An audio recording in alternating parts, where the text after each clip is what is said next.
If you want to download new apps on Samsung Galaxy S25, you have two main ways to do so. The first method is by using the Play Store app, which you can find by default in this spot in the home screen or in the app drawer somewhere over here.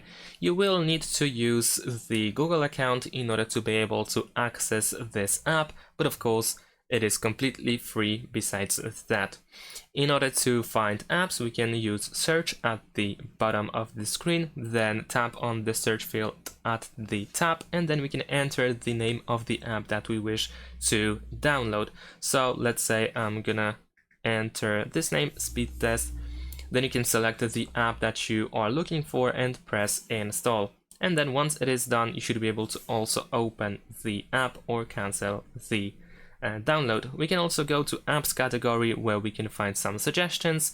We should be able to also find some categories if we switch to the categories tab over here, and then we can look for different apps by using these categories. And of course we can also find games section as well. Now besides that, if we go to the home screen, you can also find one more app that also allows us to get new applications, and that is the Galaxy Store, which is actually in short called or named Store, which can be found in the home screen by default in this place, or if you go to the app screen, then you can find it here. Whoops, I just opened messages by accident, but it is here. And in that case, on the other hand, we have to have Samsung account. We need to log into our Samsung account or create one in order to be able to use it. But it looks pretty much the same.